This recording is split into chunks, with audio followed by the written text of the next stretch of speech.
Olá, sejam todos bem-vindos. Espero que todos estejam bem e com saúde. Eu sou Milena Marra, mestranda do programa de pós-graduação em comunicação da UFG, e hoje eu farei a mediação do webinar Efetividade dos Direitos Humanos e a Construção da Cidadania em Tempos Sombrios. Este webinar ele é um dos espaços pensados pelo programa Enredos Digitais, que é um projeto que convida professores, especialistas e outros participantes para um diálogo aberto, transmitido ao público interno e externo da universidade, e que discute não só o atual contexto da universidade, mas as pesquisas que têm sido desenvolvidas também.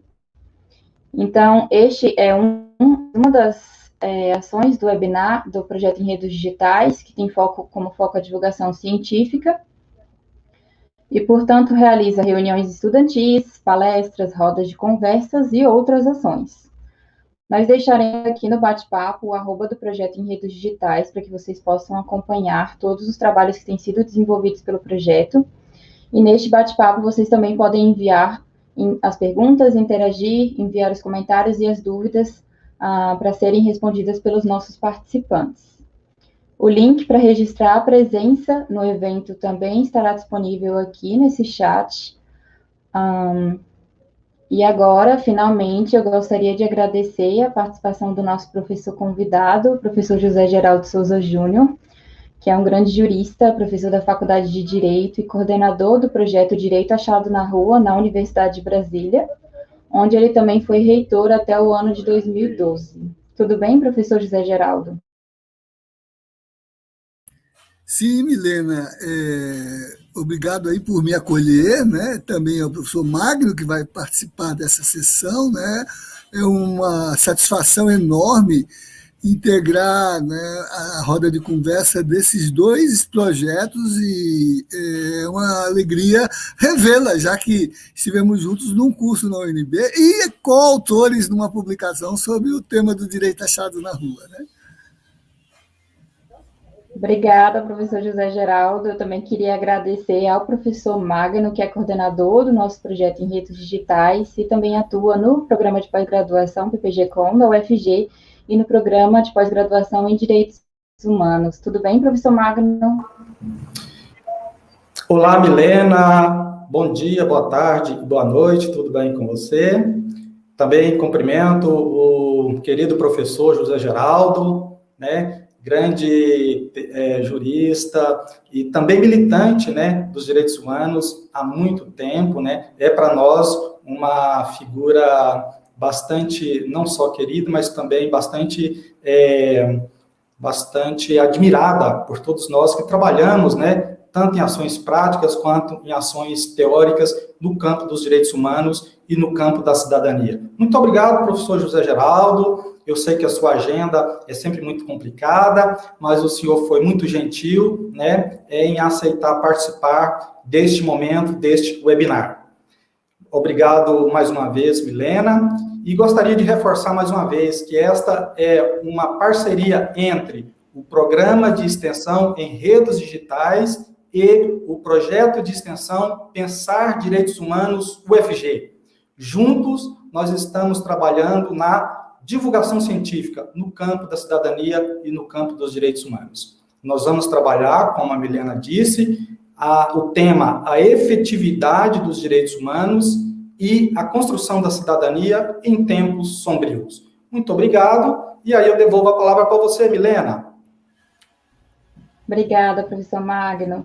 Bom, agora a gente já pode dar início realmente ao nosso evento. Professor José Geraldo, nós gostaríamos de ouvi-lo sobre a efetividade dos direitos humanos e a construção da cidadania em tempos sombrios.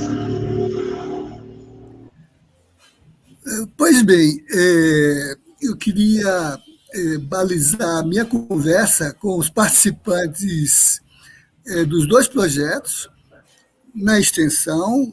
Sou um extensionista e, portanto, me sinto muito confortável e, mais do que convidado, sempre convocado para interlocução com essa dimensão do acadêmico, do universitário, que é mediadora entre a teoria e a prática, entre a academia e a sociedade, no sentido mais plural do termo, né? E, sobretudo, quando o mote da reflexão é a temática dos direitos humanos.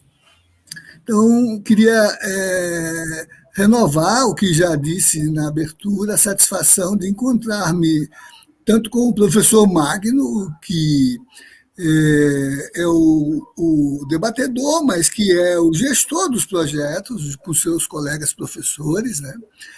Ainda que, eventualmente, eu o acompanhe por afinidade, porque minha esposa, a professora Naíbe Calho, integra com ele a Rede Brasileira de Educação em Direitos Humanos, e eu testemunho aqui, na própria rede doméstica, a construção deste fundamento de sociedade civil, que é a educação para os direitos humanos, né? Então, queria dizer da satisfação, além do que, né, ele traduz a institucionalidade da UFG, que é uma entidade parceira, nossos programas têm muitas afinidades e tem já um belo portfólio de atividades conjuntas nesse tema, nessa dimensão, para além de outras, né, mas especificamente nesse tema.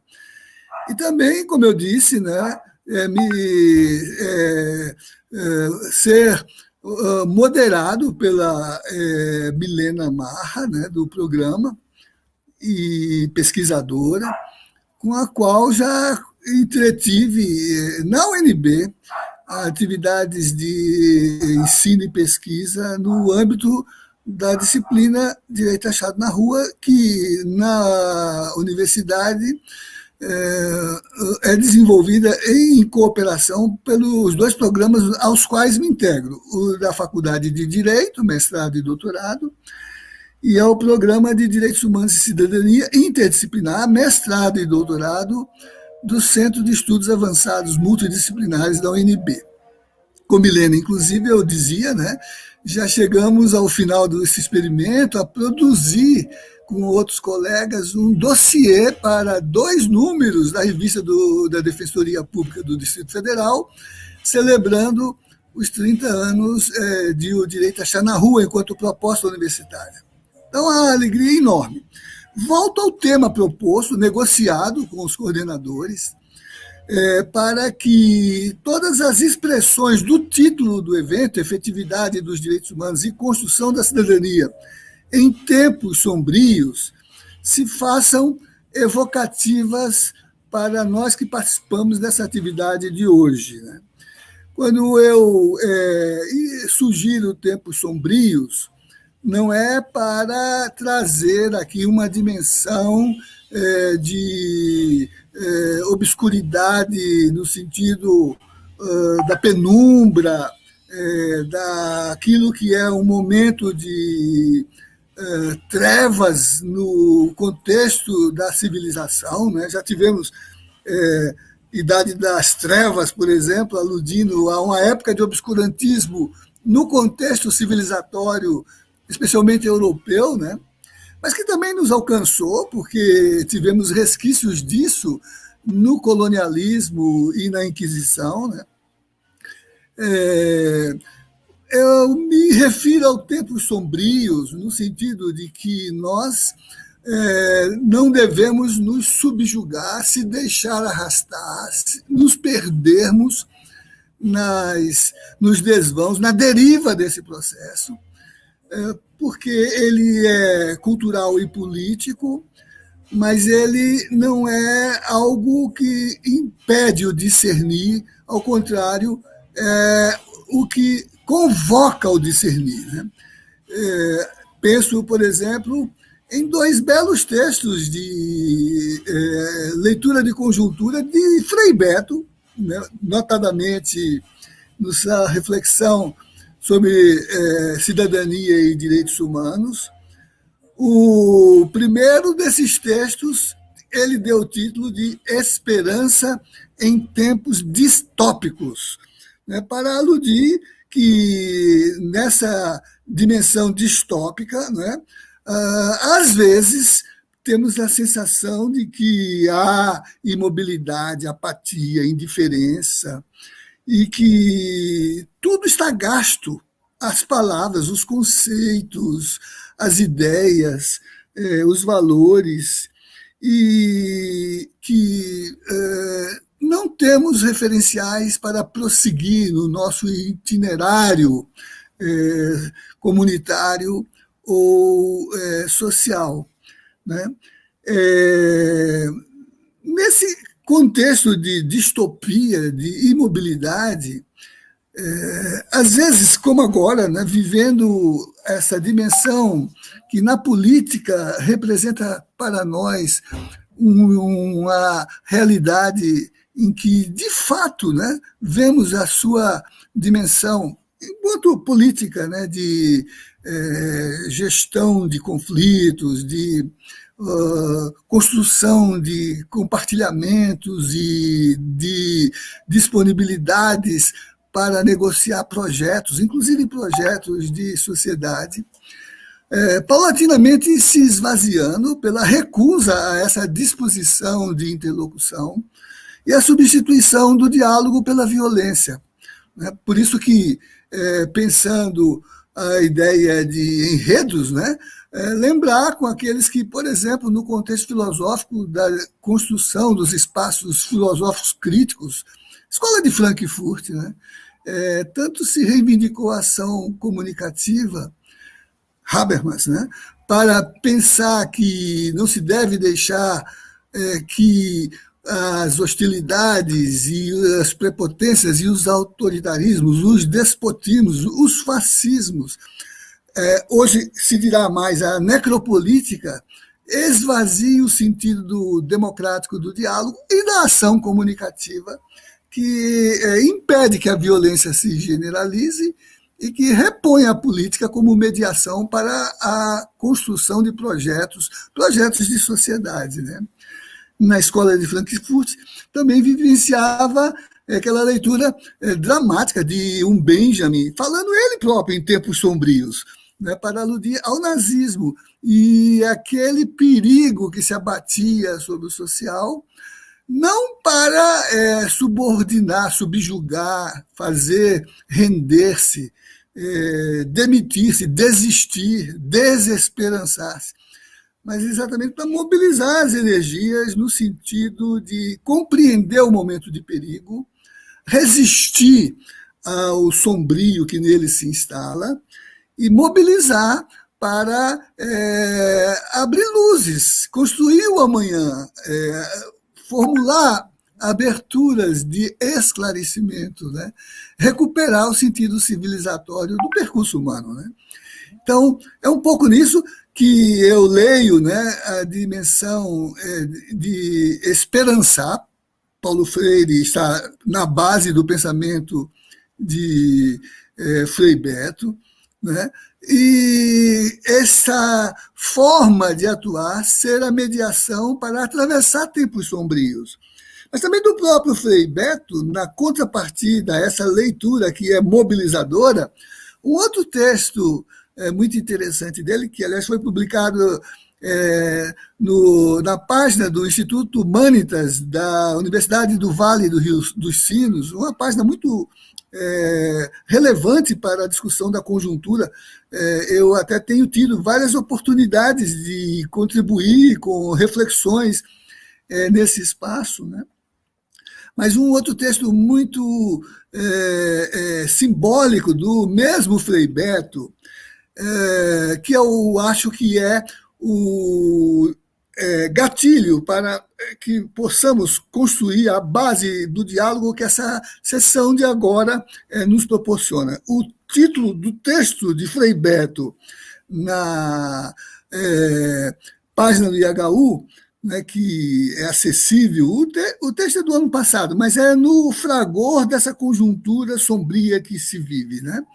O texto se chama exatamente Vamos guardar o pessimismo para tempos melhores. Vamos guardar o pessimismo para tempos melhores, né?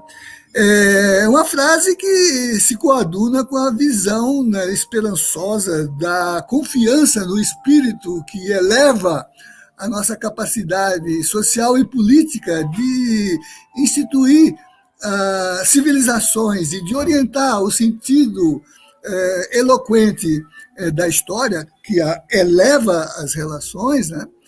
Aí, pensadores como Hegel, e mais na praxis, como Marx, como Gramsci, né? Que contra o pessimismo, que é uma condição da razão crítica, eles propõem que em tempos sombrios nós devemos ser otimistas, exatamente porque nesta condição o otimismo é uma condição da mobilização da vontade política para não se render a essa realidade alienadora e para nos mobilizar para as disputas nessa conjuntura que vivemos, uma disputa de construção de futuro, né? De construção de futuro. E falando de futuro, eu acho que o otimismo da vontade, que vai de Hegel a Gramsci, né? Mas que se encarna em outros intérpretes da conjuntura, de um Boaventura de Sousa Santos, que escreve muito sobre direitos humanos, né, quando sugere que o pensamento de transformação é um pensamento carregado de utopia, não porque seja um delírio, mas porque ele se instala no movimento de transformação da realidade. Ou mesmo de um Papa Francisco, né, que, recuperando, como ele diz, por conta da fraternidade e do sentido comunitário, a política como mediadora, ele constrói a tese de que a expressão sublime da caridade é exatamente a política. Confiram lá na Evangelii Gaudium, o número 205, com todas as letras, essa exortação do Papa no sentido de que resgatemos a dimensão sublime da caridade, que é exatamente o exercício necessário da política para constituir projetos de sociedade solidários, fraternos, que reponham a exigência que está lá nos Atos dos Apóstolos, está no Manifesto Comunista também, de que realizar direitos e direitos humanos é recuperar do trabalho a constituição da riqueza social, mas distribuir essa riqueza social não de forma egoísta, senão como maneira de satisfazer as necessidades de cada um conforme seu trabalho, a cada um conforme as suas necessidades. Então, esse é um primeiro ponto que eu gostaria de fixar, de que os tempos sombrios inscritos no título da nossa conversa de hoje não é uma confissão de imobilidade ou de impotência, é, ao contrário, uma consciência de que a Minerva só voa no grisalho. Quer dizer, quando o perigo relampeja, diz Benjamin, que a nossa consciência crítica move a nossa ação, vontade política, para transformar o mundo e repor o itinerário da elevação civilizatória que constitui o nosso contexto histórico, político, econômico, cultural, social e jurídico. Aí onde se instala a agenda, a pauta, a mediação que impulsiona todos esses processos, que é a mediação dos direitos humanos. Porque, como lembrava Hegel, né, os direitos humanos são exatamente as representações da nossa capacidade de nos constituirmos e nos inserirmos num percurso de contínua humanização. Hegel dizia que nós não nascemos humanos, que a origem biológica que nos designa não nos define. A biologia nos constitui, mas não nos define, porque o que se caracteriza em nós como propriamente humano é a experiência que realizamos de humanizar-se. O humano não é um dado da biologia, é uma experiência na histórica pela mediação da política. Nós não nascemos humanos, diz Hegel. Depois, hegelianamente, Simone de Beauvoir vai dizer: nós não nascemos mulheres, nós nos tornamos mulheres. E, de certa maneira, todas as dimensões do humanizar-se, em todas as segmentações do recorte pelo qual interseccionalmente nos configuramos no contexto inteiro da humanidade, é a resultante dessa experiência. Por isso, um segundo ponto, menos do que aqui tentarmos compartilhar conceitos, definições, noções, categorias sobre as quais tenhamos um mínimo de entendimento comum, ou uma concepção comum, ou um paradigma compartilhado, né? Menos do que isso, porque, no fundo, por trás do que parece ser o entendimento, há ainda muitas contradições, né? Esses dias mesmo, num debate a partir da formação de juristas leigos originados das estruturas comunitárias de movimentos do campo e da cidade, quilombolas, por exemplo, alguém fazia uma crítica, mesmo considerando a disposição emancipatória de alguns movimentos, que estes se perdiam em debates sobre questões identitárias, como se as questões de opressão fossem distintas das questões de expoliação, como se o fundamento material fosse o determinante da representação conceitual do que nos move, e as questões subjetivas tivessem menor valor. Quer dizer, ou juntamos essas questões, ou cada uma das dimensões a partir das quais, ou no material ou no subjetivo, a nossa representação da vida em sociedade não está completa, não está plena, né? Então, nós temos que, simultaneamente, realizar as expectativas de constituição material da nossa subjetividade ou intersubjetividade, mas, ao mesmo tempo, integrar nessa concepção de realidade material, né, aquilo que nos traduz em termos de individualidade autossubjetivamente estabelecida, de homens, de mulheres, de jovens, de idosos, de heterossexuais, de homossexuais, né, de multigênero, né, de urbanos, de rurais, de ocidentais, de orientais, de indígenas, de alienígenas, né? Todas essas dimensões sem as quais nós não somos completamente e plenamente pessoas humanas, né? A humanidade inscrita na pessoa é uma referência no subjetivo individual da acepção intersubjetiva que a sustenta e a protege, e a promove, né? Então, esse é um outro ponto que resultaria numa tese para a gente discutir aqui no encontro. Os direitos humanos não são essas definições, esses conceitos, essas categorias, nem políticas, nem jurídicas. Não são, portanto, as declarações nas quais eles se exteriorizam, se externalizam.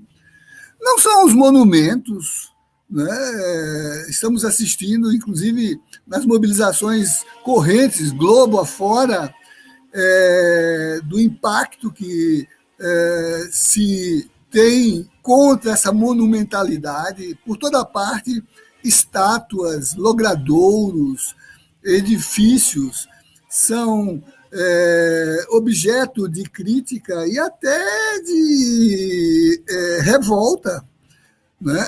Na Europa, por exemplo, em relação às personalidades celebradas como pioneiros e expressões míticas da política, derrubadas, porque na origem traduzem postura alienadora, escravocrata ou misógina, né? E aqui, agora, no episódio,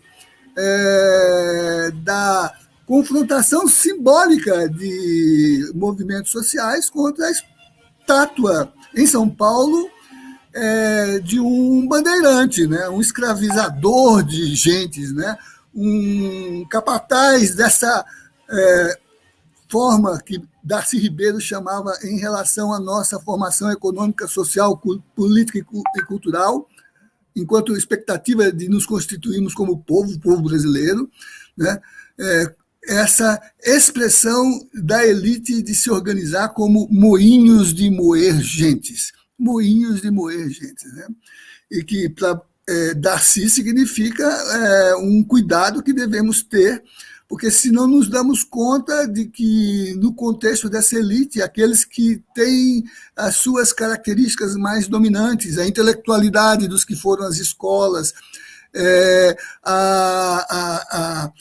o status dos que alcançaram determinadas funções na justiça e na política, se nós não nos dermos conta do que somos, na medida em que nos inserimos nessa dimensão de status que, numa sociedade tão desigual, né, faz com que quem come tem responsabilidade com quem passa fome, quem sabe tem responsabilidade com quem não consegue ler um documento, quem mora tem responsabilidade com quem está ao léu na rua, né? Se não temos consciência disso, nos tornamos, inclusive, culpados. Somos todos culpados, diz o Darcy, a menos que não nos rendamos nem nos conformemos, e é o que hoje, nesse contexto sombrio, se exige de nós, né? Que nós não nos imobilizemos, nós não nos conformemos,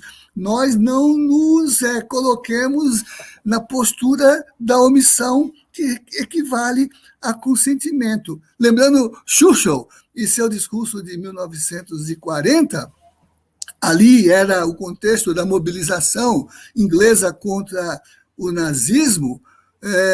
Churchill dizia que os apaziguadores, os colaboracionistas, os mediadores do depois se resolve, ao final as questões se recolocam, ele diz, são alimentadores de crocodilos. A sua ilusão é imaginar, porque alimentam crocodilos que, quando a tempestade passe ou as sombras sejam dissipadas, sejam poupados. Ilusão. Quem alimenta crocodilo, no limite, é o último a ser comido, mas todos serão comidos, né? Parece que o Supremo Tribunal Federal está se dando conta disso nesse instante. Foi conformista e foi leniente com essa dimensão sombria que se instalou no país com a desconstitucionalização e com a desdemocratização, e alimentou crocodilos que agora mostram a sua voracidade contra si, né? Essa semana o debate era se dará impeachment contra ministros do Supremo, né? Da fala do presidente a seus loquazes, seus sequazes, né? Apesar de que um cantor aí está agora choroso porque não pretendia tanto, mas ele propunha, está gravado, né? Impeachment, propor o impeachment contra todos os 11 ministros do Supremo, né? Então, se os direitos humanos não são as declarações, se os direitos humanos não são os monumentos, se os direitos humanos não são sequer as ideias, porque elas estão matizadas, carregadas pelas injunções da ideologia ou das ideologias, né? Não no sentido de recusar o alcance de tradução que há na disputa ideológica, mas lembrar, né, que a nossa principal tarefa intelectual, letrado ou orgânico, é exatamente a de tentar desentranhar dos discursos teóricos, técnicos ou políticos que elaboramos sobre esses temas, o que de compreensão, pré-compreensão, o que de crença, consciente ou inconscientemente, inserimos nesses discursos e que nos condicionam, produzem aquilo que Roland Barthes chamava da dimensão fascista da língua, que é a língua como estruturação de disputa de poder, e que se caracteriza no fascismo literário, sobretudo, ou vernacular, não porque seja uma expressão interditora, uma censura, mas porque nos compele a configurar as coisas designadas nos seus vocábulos de um determinado modo. De um determinado modo. Se formos ao Aurélio, a metonímia do dicionário, vamos ver, no bom uso do vernáculo, que, enquanto no masculino a honestidade designa a probidade, é uma condição da avaliação do desempenho econômico, no feminismo, ou no feminino, a honestidade designa a virtude. É uma condição do recato em relação ao corpo e à sexualidade da mulher. Isso gera uma visão de lugar do feminino numa estrutura patriarcal, mas gera também uma contaminação da linguagem do direito, porque se não fossem as feministas reivindicando uma retirada do tipo penal, do rapto, configurado como sequestro de mulher honesta para fins libidinosos, a dimensão hierarquizante de gênero da língua, inscrita na língua do direito penal, estaria reproduzindo essas mesmas dimensões, como de resto, em quase todas as disputas simbólicas, os trabalhadores rurais que o digam quando travam a tensão política e ideológica entre a representação vocabular do ocupar ou do invadir, né? Na tensão entre o criminalizar e o politizar, o acesso à terra, a território, e a concepção de propriedade, como apropriação possessiva ou como bem social, como bem que cumpre função social, como bem que define o humano se sobrepondo ao econômico e aos negócios, né? Então, esse é um outro ponto que eu gostaria de fixar como elemento para inferir, né, as configurações daquilo que vamos remeter às teses de efetividade de direitos humanos, né? Já se vê, por exemplo, que quando se trata de efetividade, não me rendo à ilusão do justicializado, do regulado no burocrático legal weberiano, no estatal, né? O direito não é criado pelo Estado, nem pelo juiz. O direito, no máximo, tem uma declaração parcial da sua pretensão de representar valores na sociedade e, portanto, a efetividade não é a coisa julgada, a sentença estabelecida, o contrato realizado ou a vontade de poder expressa numa regulação. Numa sociedade decolonial, como os intérpretes da cultura indicam na nossa experiência, de Gilberto Freire a Victor Nunes Leal, né? O direito expresso desse modo se revela como favor entre clientes, entre coronéis, entre cunhados, entre parentes, entre amigos. Por isso que Maquiavel já lembrava que nessas tensões, para os amigos, os favores, para os inimigos, a lei. Né? Que é algo que, no seu livro Coronelismo, Enxada e Voto, Victor Nunes Leal, que acabou ministro do Supremo, designa tão bem, enquanto não se constitua uma sociedade inscrita nos direitos. Mas os direitos, portanto, não se traduzem na regulação nem jurídica do legal, nem política do estatal. Não estou afastando essas duas mediações, estou dizendo que elas têm que ser problematizadas, porque a efetividade ou será social e o direito ou será inscrito nas práticas legítimas da organização social que aspira a emancipar-se, ou eles não se realizam.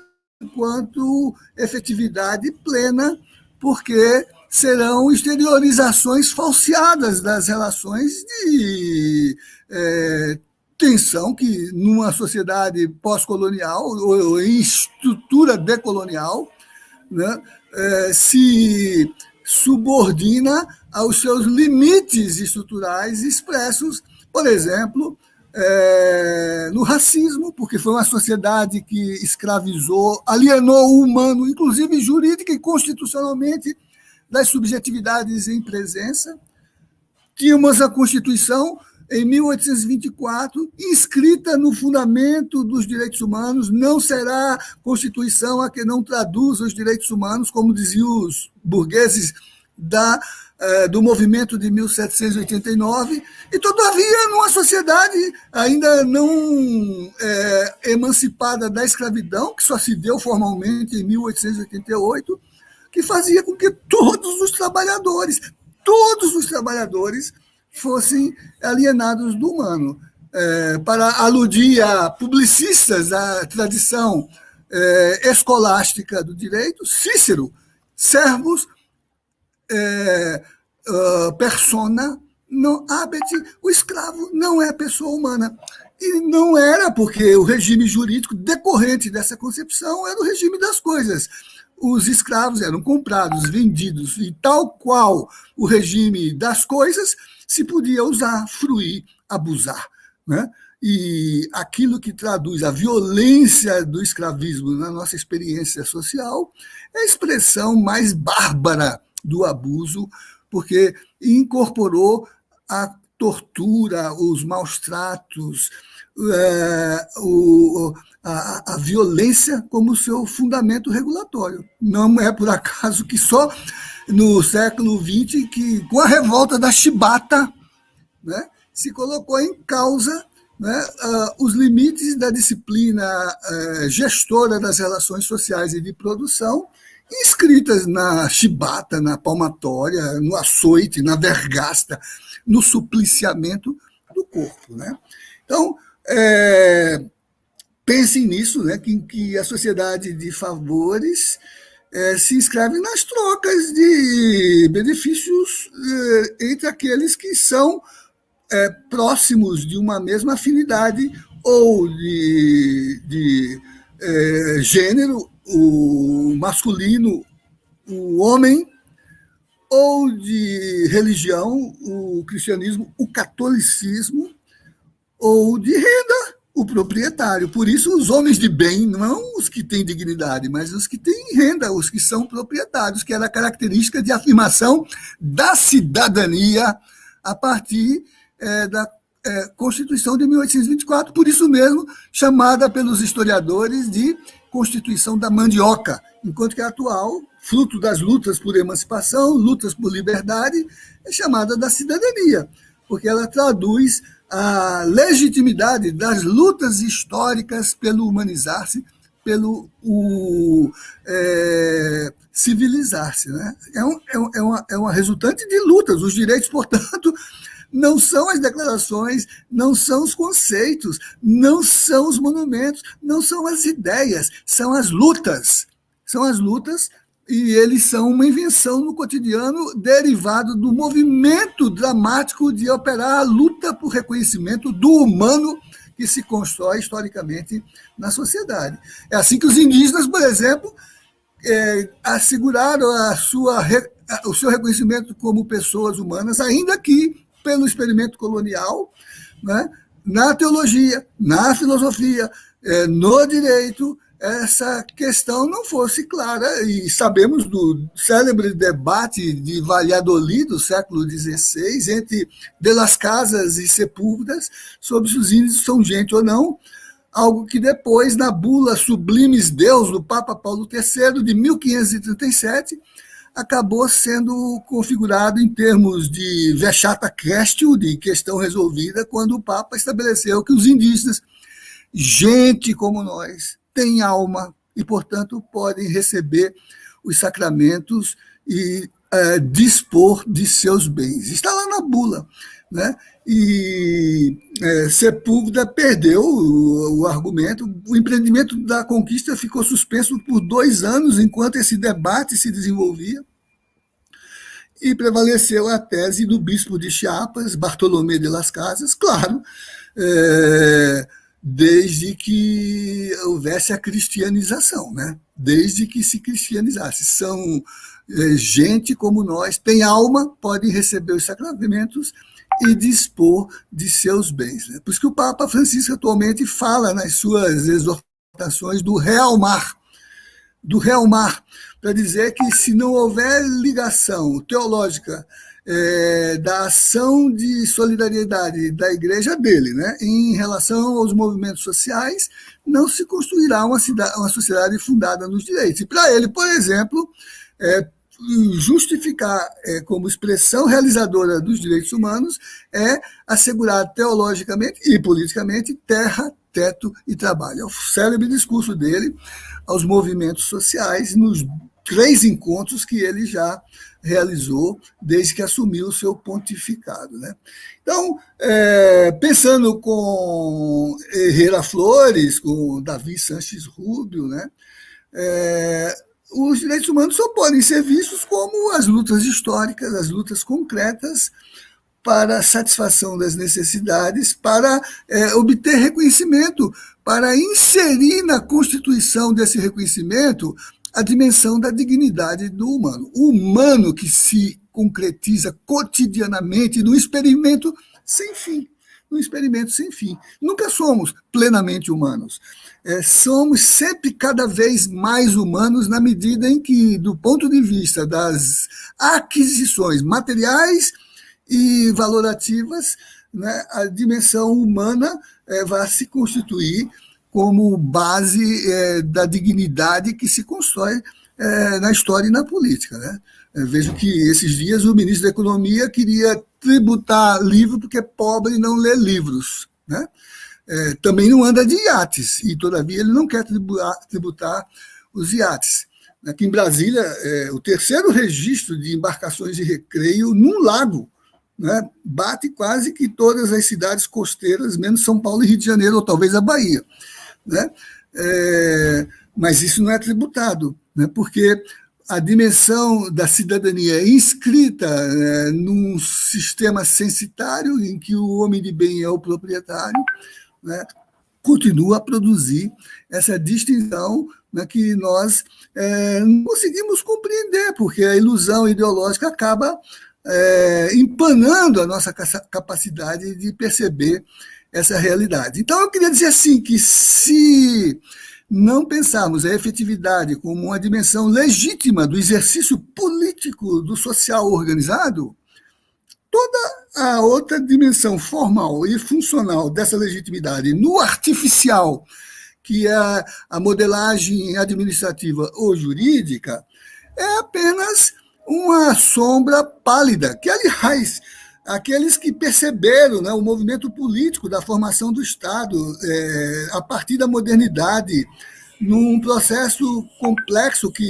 na Europa, vai ali do século XVI ao século XIX, né, quando o Estado Nacional se estrutura, né, a tensão entre a política que se realizava no social, numa pluralidade simbólica e funcional, se concentra numa unidade de poder que vai disputar a sua representação, por exemplo, nas teses que interpretam qual é o modo de constituir essa estrutura de poder e de distribuição de direitos. Daí que lá no século XIX, Ferdinand de La Salle, discutindo o que era a Constituição, distinguia o que ele chamava de fatores reais de poder, que é a expressão material dos direitos, da folha de papel, que é a sua representação jurídica, e da mera folha de papel, quando ela se descola na sua enunciação formal da representação material dos direitos, né? Então, eu diria assim que uma questão que a gente tem que ter em conta é o quanto a gente trabalha essas dimensões que são oriundas da nossa leitura sociológica, jurídica, de uma realidade que não pode se esgotar nas reduções do conhecimento da ciência do direito, como ciência da positividade jurídica no legal funcional, e do poder político como mais amplo do que o estatal, algo que se instala, não é, numa perspectiva expansiva no social, criando permanentemente novas institucionalidades. Ou seja, sem democracia e sem justiça, não é judiciário e não é poder estatal. Sem democracia, inferência de ações comunicativas no âmbito legítimo das trocas sociais. E equilíbrio de equidade na distribuição do que é conquistado socialmente, que deve ser distribuído socialmente, não há direitos humanos. E os direitos humanos são a expressão desse processo. Né? Enquanto, dizia o professor Roberto Lira Filho, enunciação dos princípios de uma legítima organização social da liberdade. Todas essas teses eu coloquei com o meu colega Antônio Escrivão Filho nesse livrinho para um debate teórico, conceitual e político sobre os direitos humanos. Tudo que eu acabei de dizer, de algum modo, nos capítulos que formam o livro e que requer, né, teorias de sociedade e teorias de justiça para poder inferir como é que se constitui, se desenvolve histórica e politicamente, como é que se faz a mediação democrática no cenário de atualização simbólica dos direitos humanos, como isso se dá num chão específico, que é a dimensão das trocas num determinado território, América Latina, por exemplo, e como é que isso se expande enquanto percepção de teorias críticas de direitos humanos, né, que possam pensar o social e o político enquanto expressão dessa mediação, que, na minha leitura, é chamado de direito achado na rua. Né? Nesse volume 10 da série O Direito Achado na Rua, O Direito Achado na Rua, Introdução Crítica ao Direito como Liberdade, esse é o centro da questão, que vai configurar que os direitos, portanto, não são quantidades, não são artefatos, não são utensílios que se empilhem em prateleiras normativas de um almoxarifado legislativo ou jurisprudencial.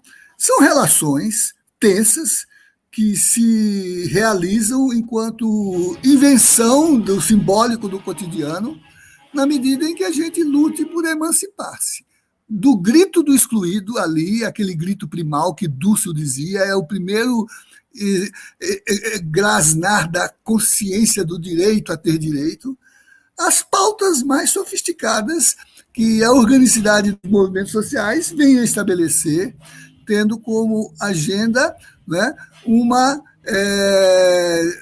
nomenclatura sempre atualizada dos direitos, que eu acho que, por conta das lutas por cidadania, que são as lutas que inserem, né, a dimensão democrática da participação livre dos sujeitos que se constituem numa determinada sociedade, né? Essa leitura, por exemplo, que fala da democracia participativa que construímos em 88, o garante atual da nossa utopia acumulada para que as sombras que se colocam na recidiva dos autoritarismos possa, como todos os autoritarismos em todos os tempos históricos, ser espancado e ser recolhido à obscuridade de onde provém, né, como lixo da história, que vai para a lata de lixo da história, né, ainda que, eventualmente, ele nos incomode por um determinado período, contamine algumas relações, até macule algumas das nossas vivências, mas que fica à margem da história, porque a utopia mobiliza a nossa capacidade de ir além e de continuar abrindo horizontes de emancipação para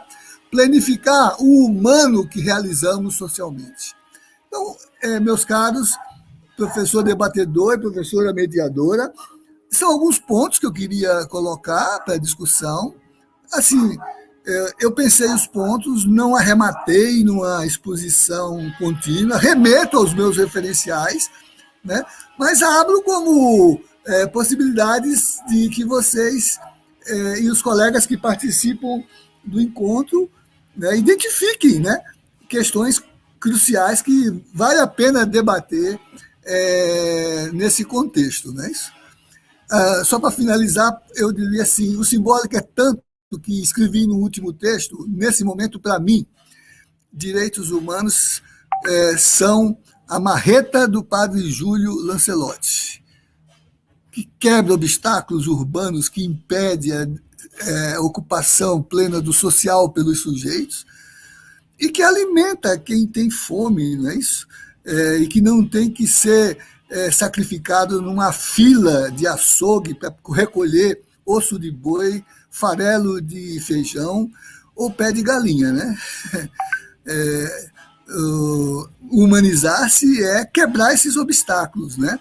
E, de algum modo, esmagar a serpente, né? Porque, como dizia Galiano, né? A justiça e a serpente sempre vão morder pés descalços. Então, direitos humanos é calçar o pé dessa gente para poder esmagar as serpentes que nos alienam diariamente, né? Que eu acho que um pouco é o que a gente está discutindo nessa sessão de hoje aqui, à luz das nossas referências comuns dos dois programas aos quais nos vinculamos. Pode ser assim, Milena? Está bem assim? Dou um ponto final, um ponto período? Um ponto período, claro, né? Não que sim. Obrigada, professor José Geraldo. Eu queria dizer que, acompanhando aqui o público dos nossos dois canais, o Pensar Direitos Humanos e o Em Redes Digitais, a gente já soma mais de 100 pessoas assistindo o nosso evento de hoje.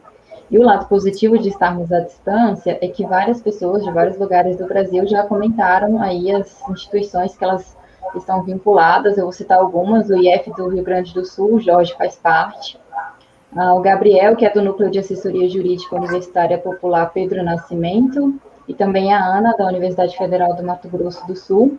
E agora eu vou passar a fala para o professor debatedor Magno Medeiros, e depois a gente vai para as perguntas que o público está fazendo aqui no bate-papo.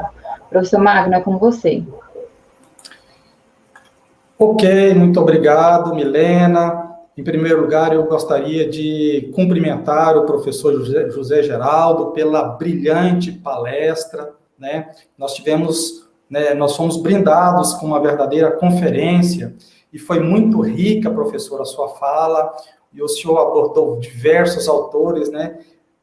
O que marca o eruditismo, né, da sua fala, e de tal forma que a sua exposição ficou muito consistente do ponto de vista acadêmico-científico, né? O senhor citou Paulo Freire, Walter Benjamin, Habermas, Boaventura de Souza Ramos, Santos, Hegel, Papa Francisco, Gramsci, enfim, né? Lucas, todos de referências, tá? Mas o que eu gostaria de abordar como debatedor, e o espaço de debatedor acabou ficando muito reduzido, mas eu gostaria de abordar pelo menos 2 pontos muito importantes, tá? E eu gostaria de retomar, professor José Geraldo, a questão da efetividade dos direitos humanos, tá? Tem um autor que eu gosto muito, que é o Norberto Bobbio, tá? No livro A Era dos Direitos, ele diz que o problema essencial dos direitos humanos na contemporaneidade não é tanto o de justificá-los, mas o de protegê-los, tá? Eu sei que parcialmente o senhor já respondeu isso, mas eu queria focar essa pergunta mais nos aspectos políticos e referentes às políticas públicas de como garantir a efetividade e a proteção dos direitos humanos, tá? Então, eu gostaria de perguntar, como debatedor, como proteger os direitos humanos de maneira efetiva, tá? Como garantir a efetividade dos direitos humanos se a gente tem um Ministério da Mulher, da Família e dos Direitos Humanos que atua contra os direitos humanos? Se a pasta da mulher é antifeminista, é machista. Se a pasta por exemplo, da Fundação Palmares é uma pauta racista. Se a pauta do Ministério do Meio Ambiente é antiambiental. Enfim, como garantir a efetividade dos direitos humanos do ponto de vista político, prático, institucional, como garantir essa efetividade, né, se a gente está diante de uma conjuntura política ultraconservadora? Esse é o primeiro ponto que eu gostaria de colocar como debate. O segundo ponto que eu gostaria de colocar como debate é justamente a experiência que o senhor vem desenvolvendo em torno do projeto O Direito Achado na Rua, tá? Que é um projeto teórico no campo jurídico, mas também é uma ação prática. E na fala do senhor, o senhor ressaltou muito bem isso, né? Direitos humanos é o martelo do padre Júlio Lancelotti, né? Ou seja, ela tem esse componente de praticidade, de cotidianidade, de urbanidade, tá? Muito bem.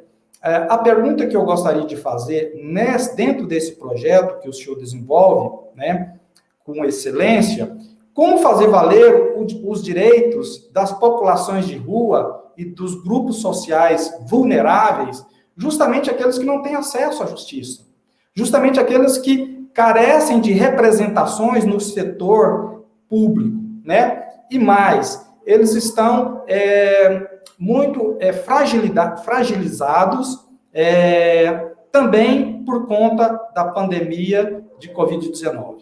Então, esses são os dois pontos que eu gostaria de colocar como debate, tá? O primeiro retoma a questão da efetividade dos direitos humanos, mas focando mais nas questões político-institucionais concretas do Brasil de hoje, da conjuntura ultraconservadora de hoje.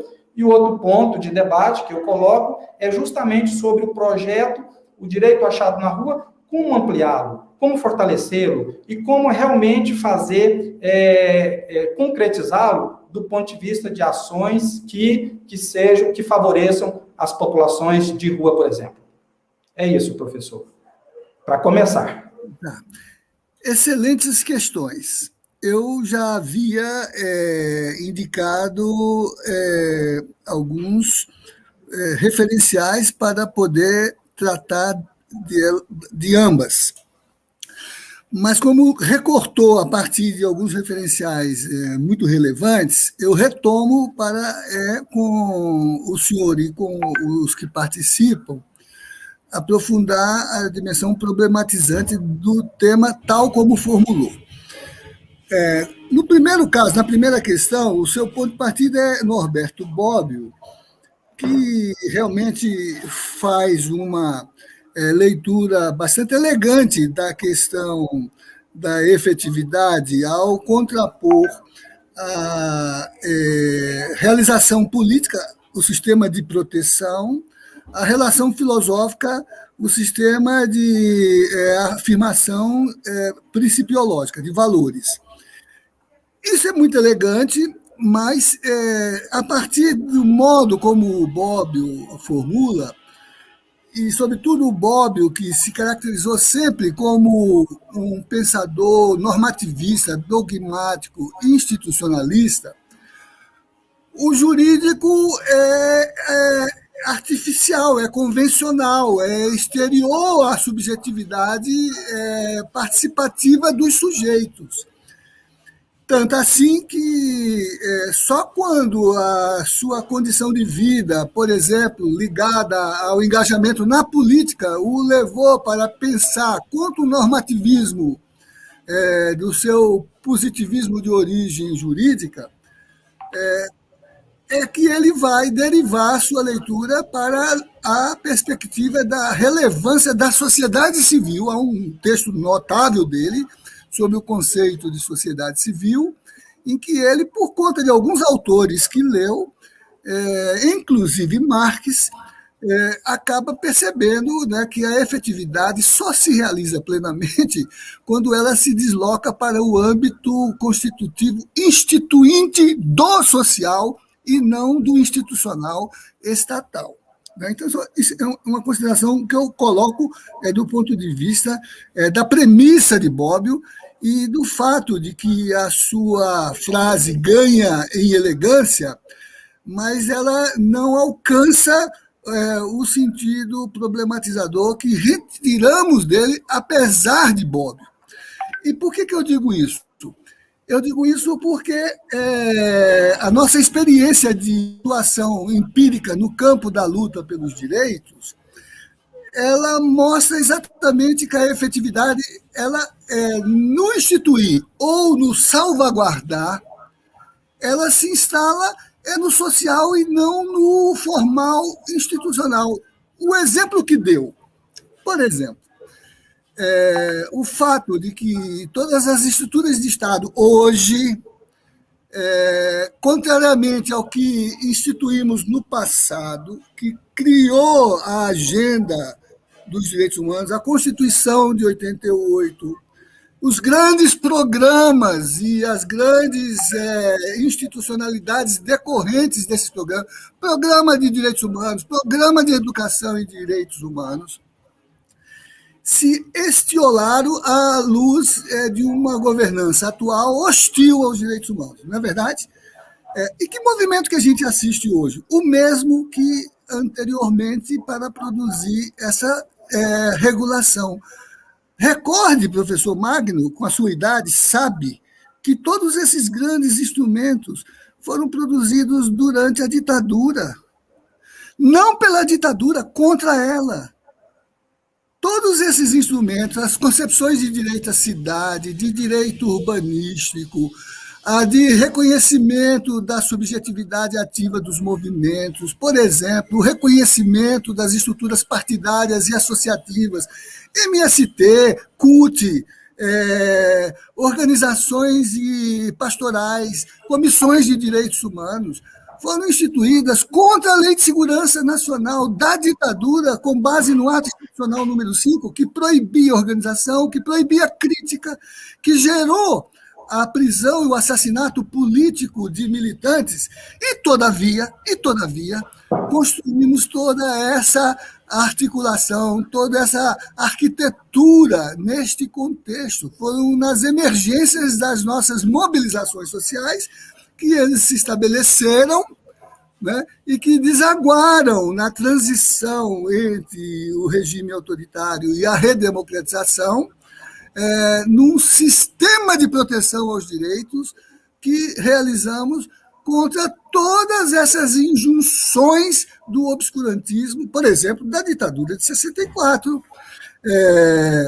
Ora, o que fazemos hoje? Resgatar essa utopia que se perdeu quando o formalismo retirou da ação política os sujeitos que são o garante das realizações. O seu exemplo, professor, o Plano Nacional de Educação em Direitos Humanos gerou no bojo dessas lutas por redemocratização a criação do Comitê Nacional de Educação para os Direitos Humanos. O governo atual extinguiu esses conselhos. O plano e o comitê foram criados na mobilização de sociedade civil. A professora Anaí está entrevistando para o programa da Rede Brasileira de Educação para os Direitos Humanos os personagens desse processo. Semana passada, ela entrevistou Margarida Genevois, que mostrou do alto dos seus 92 anos e da crônica da sua luta chamada por Camilo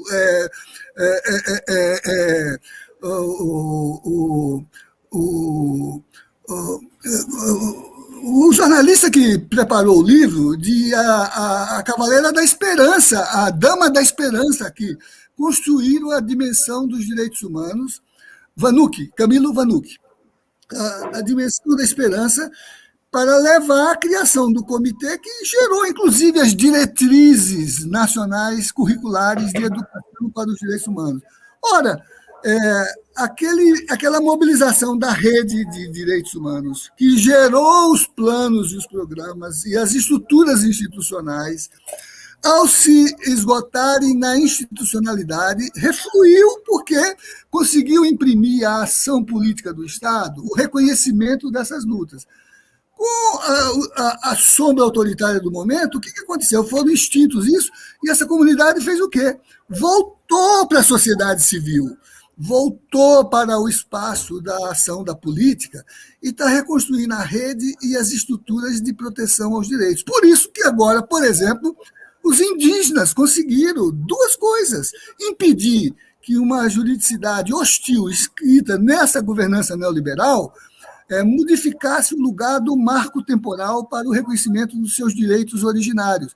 E mais, abrir ensejo para apresentar na sede do Tribunal Penal Internacional o libelo de prática de genocídio dessa governança. Veja, a garantia de efetividade não está numa institucionalidade que é formal, está numa prática instituinte que é social e que mobiliza a comunidade para assegurar os direitos. O que nos protege hoje são as manifestações de rua.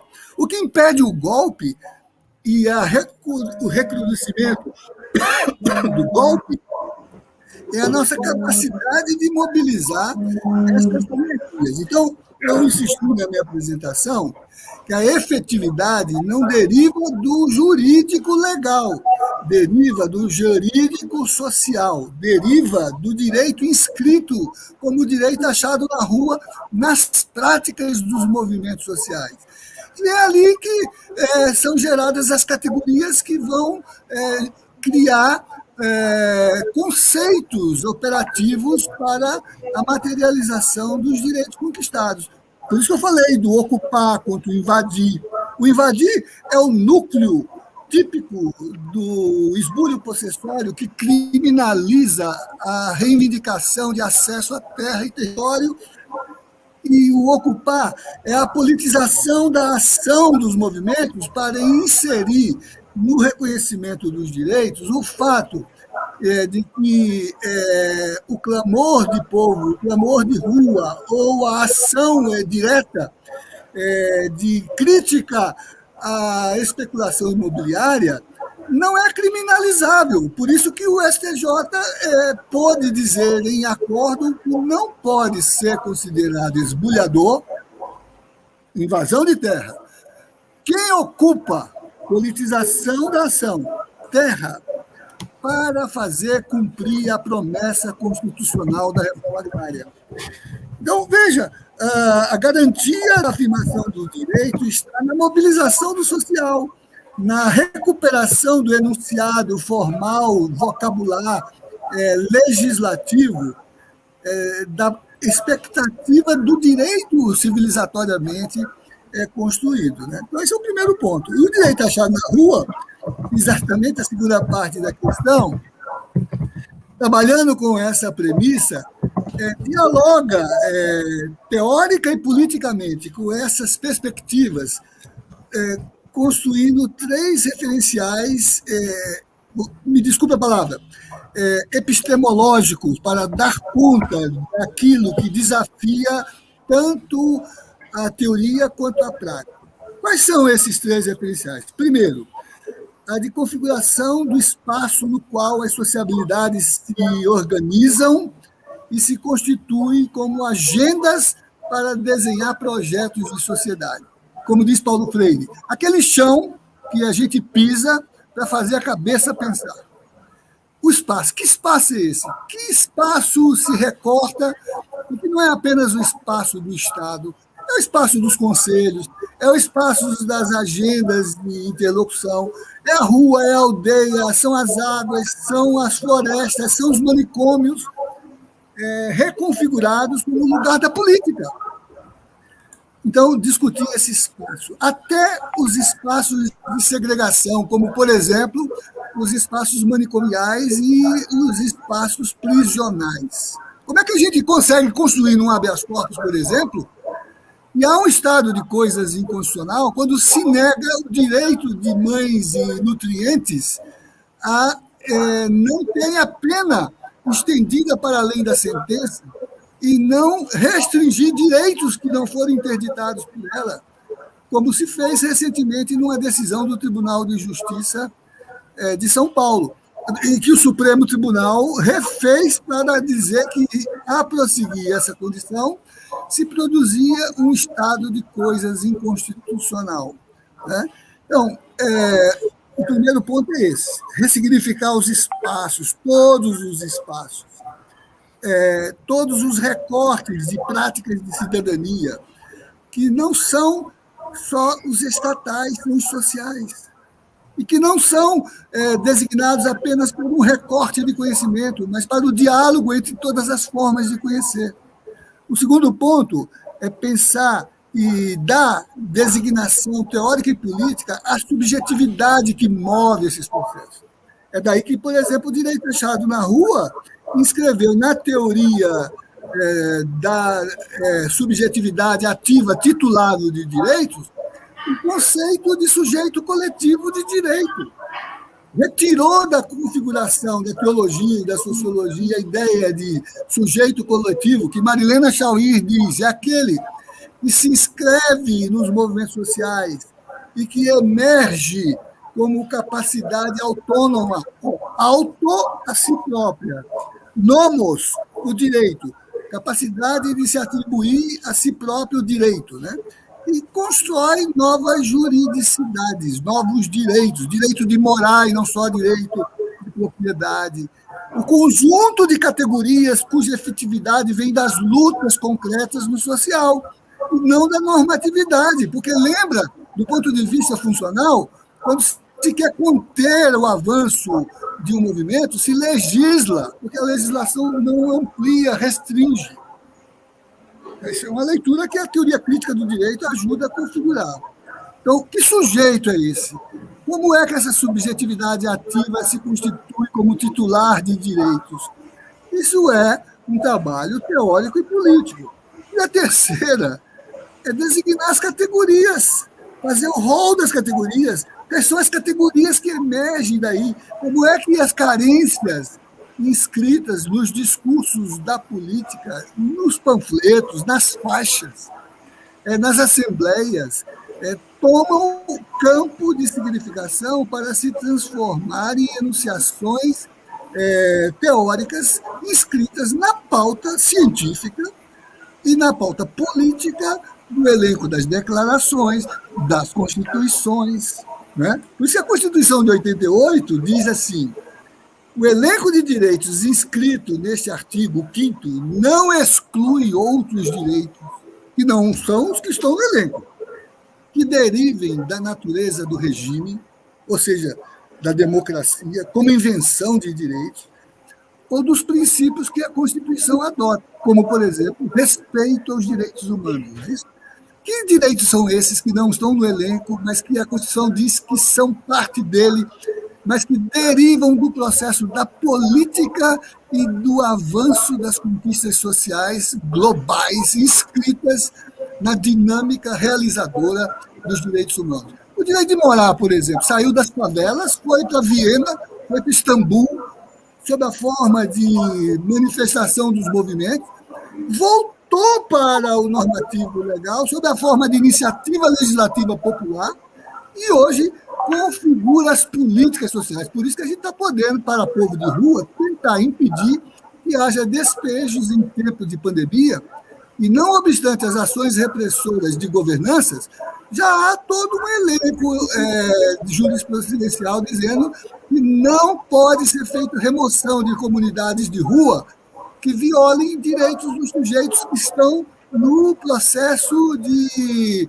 abandono ou de exclusão na rua, que violem seus direitos humanos secundários, a escola das crianças, ou as salvaguardas da infância, ou, sobretudo, que aprofunde os graus de exclusão. Agora mesmo se fez até um projeto de lei que foi aprovado pelo Parlamento, iniciativa da deputada Natália Benavides, que o presidente vetou. Claro que temos que derrubar o veto, mas que constrói essa mediação e que dialoga com o social, né, que é instituinte. Né? Eu queria separar o instituinte do constituinte. Então, professor, é isso. Eu acho que a pergunta ótima, me permitiu. O direito a estar na rua é todo esse projeto. É todo esse projeto. Ótimo.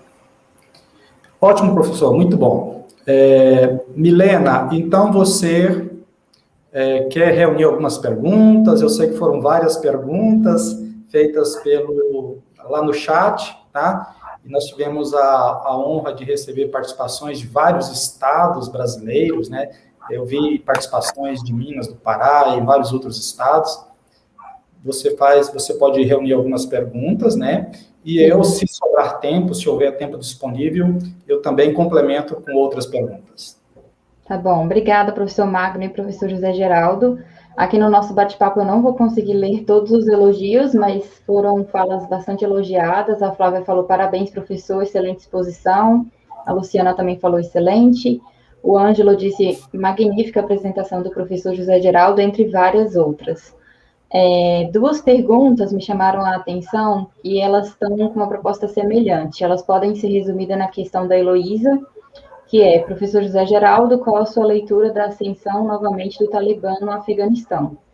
E eu também queria fazer uma outra, que é mais geral, do Miguel. Ele disse, excelente palestra, professor José Geraldo, poderia comentar as possíveis razões para que nós, brasileiros, tenhamos fracassado em superar práticas institucionais, políticas, autoritárias. Então é isso, eu passo a palavra para o professor Geraldo comentar um pouco sobre essas questões aí. E se vocês tiverem mais questões, por favor, enviem aqui no bate-papo.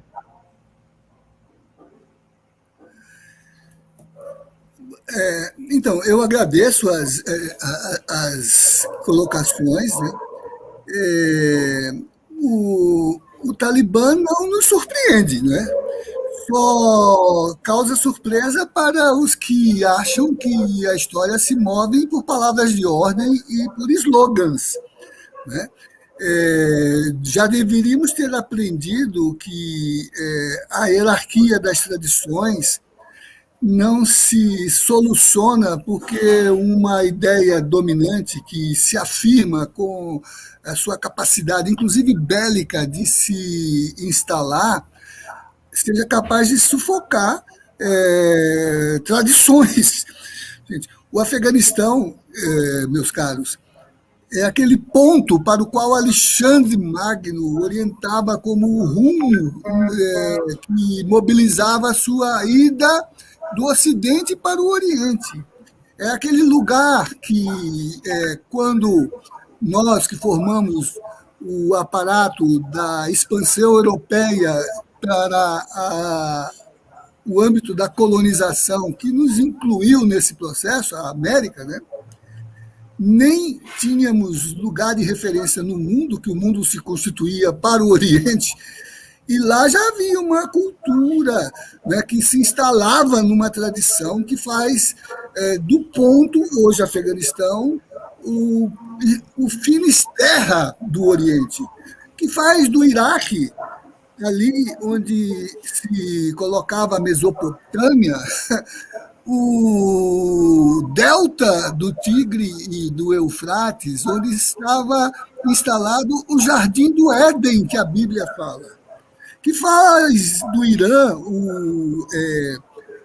o anátema da civilização capitalista do Ocidente, um reduto de fundamentalismo obscurantista, que, todavia, não aparece como a antiga Pérsia de Xerxes, antiga Pérsia que Aristóteles estudou para incluir seus elementos constitucionais na classificação que ele fez do livro da política. Ou seja, a nossa ignorância histórica supõe que se recorta num momento crucial algo que parece não ter vínculos com a cultura, com a tradição, com as condições a partir das quais, numa tensão econômica de apropriação das áreas estratégicas e petrolíferas desse espaço, né, onde a matriz econômica do mundo ocidental se afirma, né,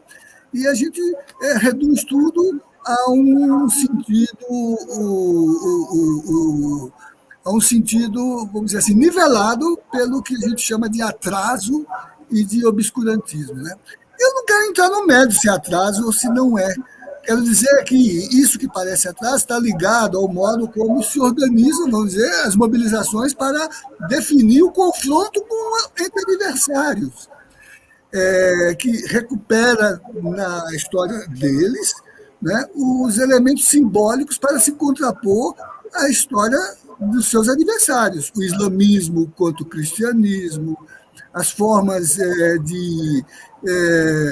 feudais, as formas capitalistas. Né? Bom, o que eu quero dizer é o seguinte, que não se discute avanço civilizatório sem mesa de negociação, em que os interlocutores sejam equivalentes na capacidade de dialogar. Né? Por isso que não surpreende que toda essa força que os soviéticos fizeram, que os macedônios que fizeram, que todos os que avançaram naquela direção jamais conseguiram subordinar ou por armas ou por qualquer outro modo. Né? Então, enquanto não se sentar à mesa, por isso que o Papa Francisco tem dito que não é só o diálogo interreligioso, que não é só o diálogo ecumênico que tem que produzir sentido para a construção de pautas civilizatórias. É também o diálogo interreligioso. Enquanto não se sentar para discutir o que é concepção de sociedade, como se compartilha o bem comum, como é que se constrói, né, padrões de uso dos bens sociais para a distribuição da comunidade, não se chegará a bom termo. Eu não sei qual é o resultado disso, mas eu sei que é mais uma derrota da prepotência. É mais uma derrota da prepotência. Não sei se a solução é a melhor, mas é uma solução que afirma que um projeto não pode ser subordinado por outro, tem que ser dialogado, tem que haver interculturalidade para dar conta dessas condições antagônicas entre os projetos. Né? E quanto mais se radicaliza numa direção, mais se radicaliza na outra. Né? O Miguel colocou uma questão que eu acho que está na base de tudo que eu tentei discutir aqui na minha apresentação. Quer dizer, ou resgatamos o lugar da política, ou a violência prevalecerá nas nossas relações. Né?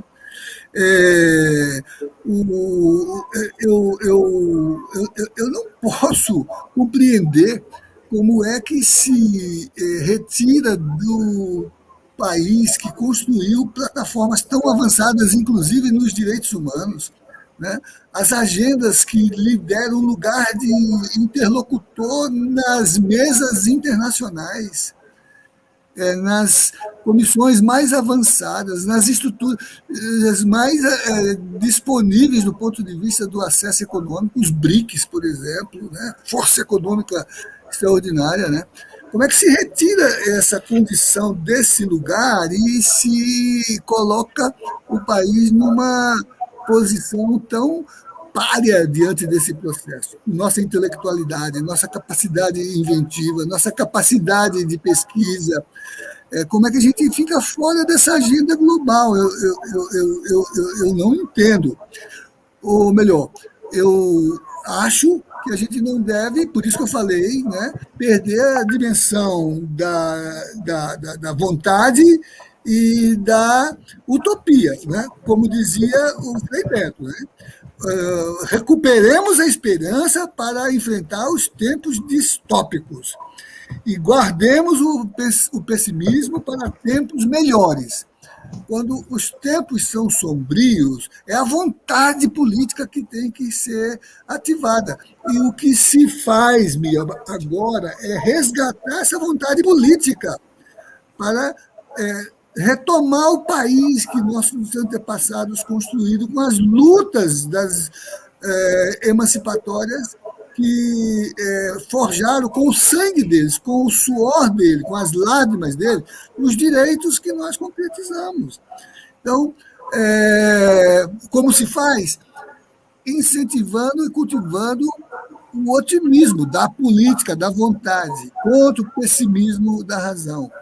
E a esperança contra a distopia. Professor Magno.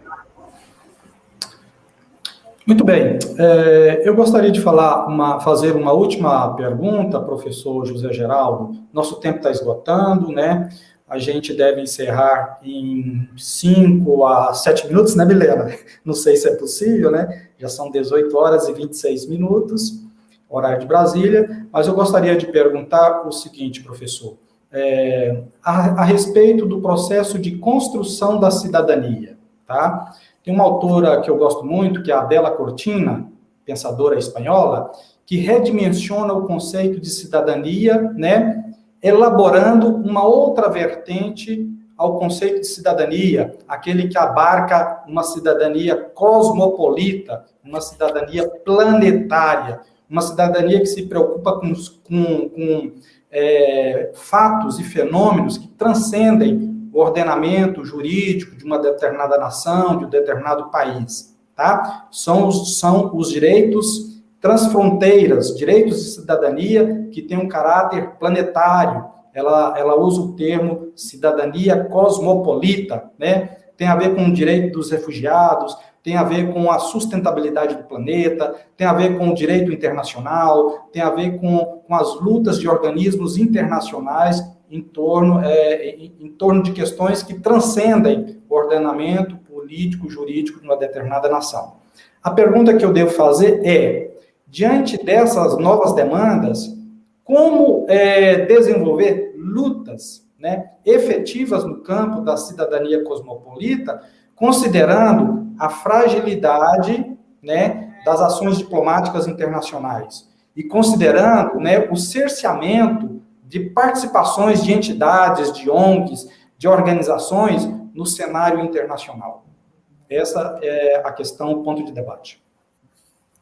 Eu compartilho do entendimento que, inclusive, aqui no meu próprio ambiente, minha esposa também trabalha, né, com outras referências, mas igualmente relevantes. Boaventura de Souza Santos, que fala de uma racionalidade cosmopolita, né? Edgar Morin, né, que pensa, né, essa dimensão dos saberes articulados a uma pátria comum, que é uma pátria cosmopolita, né? Eu acho que há muito tempo que nós já estamos instalados nessa dimensão. Lembram que lá atrás, quando se convocou a instalação do Fórum Social Mundial de Porto Alegre,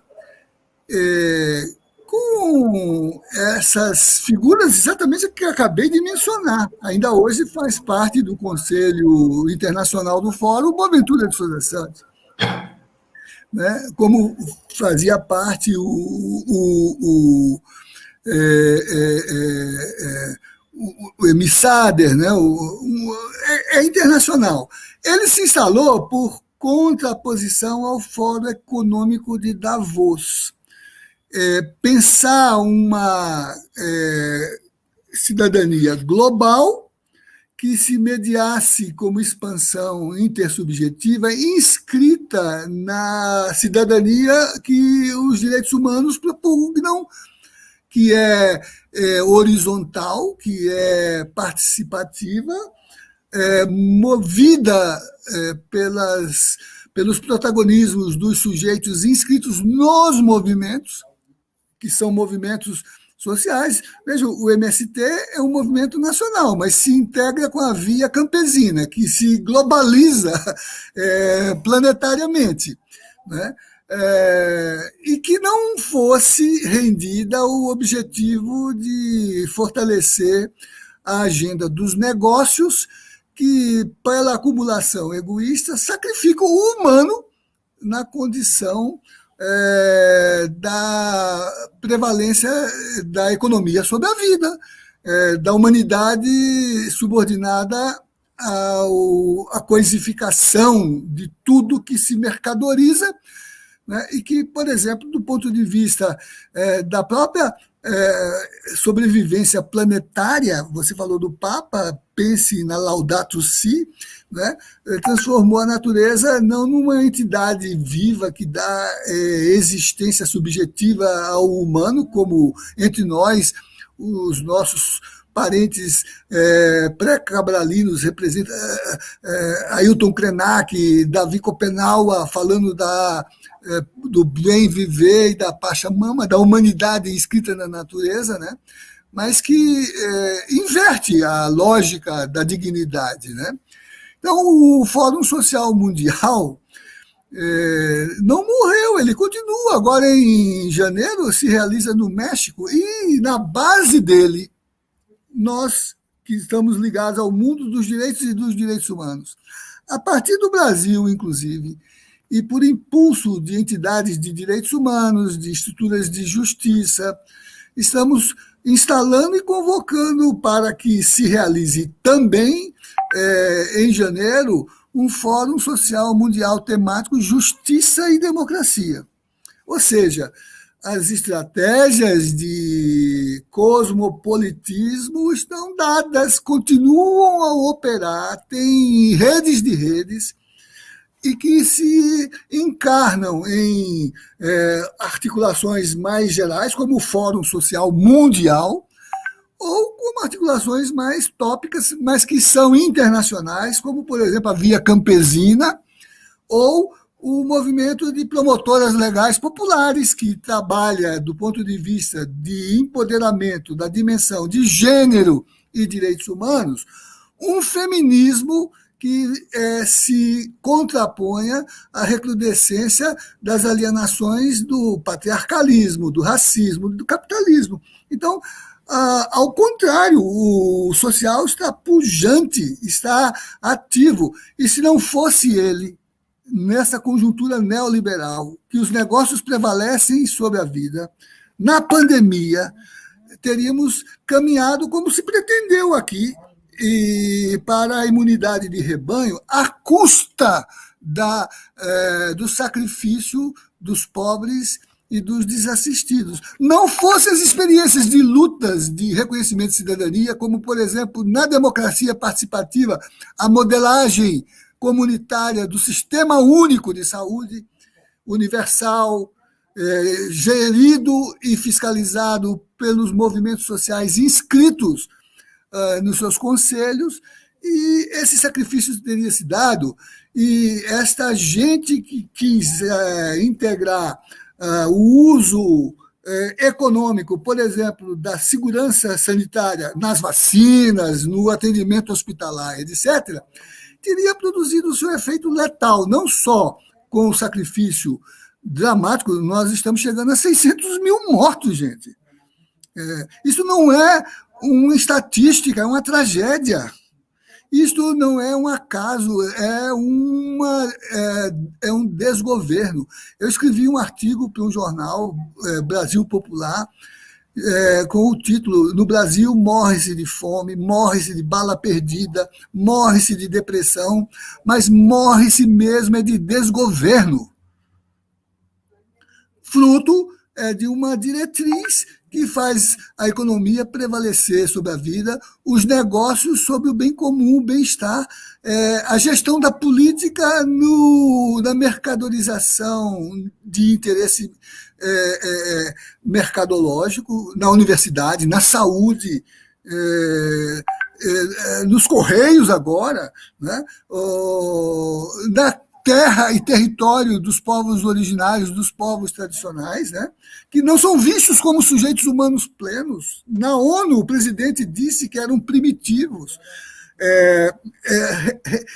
Regressos na questão do interesse econômico, pensando que o desenvolvimento é o usufruto da natureza, ao invés de ser o exercício do consumo dos recursos que a natureza proporciona, né?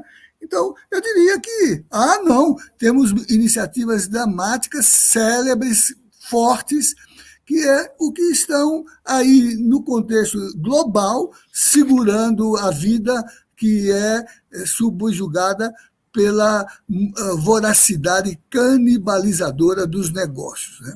Então, eu diria ao contrário, né? O Papa mesmo chamou para um encontro global da economia de Francisco, que pensa as novas economias inscritas na ideia de segurança alimentar, a alimentação e a nutrição como direitos humanos, né?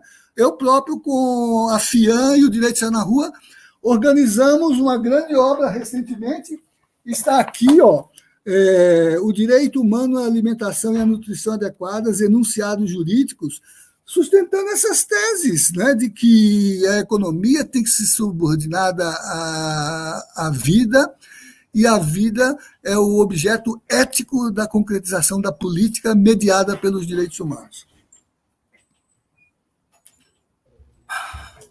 Obrigada, professor José Geraldo. Nosso tempo, infelizmente, acabou, mas eu acho que os comentários aqui resumem muito da nossa opinião ao ouvi-lo. É muito feliz, é muito importante ouvi-lo mais uma vez.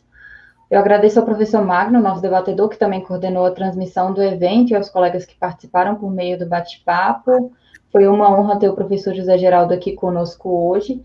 Eu também gostaria de pedir que os participantes seguissem as nossas mídias sociais, do @ do Enredos Digitais, do Pensar Direitos Humanos, e também que acompanhem o trabalho do Direito Achado na Rua nas mídias sociais. O grupo atualiza frequentemente lá com as ações e com os trabalhos que foram publicados recentemente, e é um grupo do qual eu tenho muito orgulho de ter participado. Eu espero que o mais breve possível a gente possa ter as aulas tanto do professor José Geraldo quanto do Magno pessoalmente, presencialmente. Eu me despeço por aqui e passo a palavra para o professor José Geraldo se despedir em poucos minutos, que o nosso tempo acabou, e em seguida para o professor Magno, e que encerre a nossa transmissão. Obrigada. Então, a minha alegria é começar, né, por, participando de tantos eventos, integrar uma agenda hoje nesse projeto, né, que é tão interpelante pela própria maneira como formulou o eixo da discussão. E poder ter a moderação e o debate com professores que exercitam, né, no seu programa essa consciência crítica de não perder o horizonte de dignidade na construção das políticas. E, finalmente, com o auditório expandido, né, pelo webinar, né, o auditório expandido, alguns fragmentos dessa expansão, você, Milena, trouxe para nós aqui, sob forma ou de perguntas ou de registros. Muito obrigado, viu? E espero poder voltar em outro momento. Com certeza, professor José Geraldo. Em breve nós teremos oportunidade de compartilhar novos momentos de discussão, de debate, né? Isso é muito bom e muito importante. Mais uma vez, eu agradeço a sua presença, a sua participação, né? E, sobretudo, a sua fala, né? Magistral fala, foi uma conferência. Muito obrigado a todos, obrigado, Milena, e a gente volta no próximo debate, no próximo webinar, né? Conjuntamente construído pelo programa Enredos Digitais e pelo projeto Pensar Direitos Humanos, UFG. Muito obrigado e até a próxima. Tchau, tchau. E sucesso para a Milena na defesa da tese do dia 30, né? Dia 30, com certeza. Qual é o tema, Milena? Professor, é uma análise discursiva sobre a situação de cárcere no estado do Maranhão. Mas eu envio o convite pessoalmente para você via WhatsApp, para que você possa interagir mais e ler o trabalho com mais calma. Ah, sim, com certeza. Obrigado, viu? Tchau, tchau.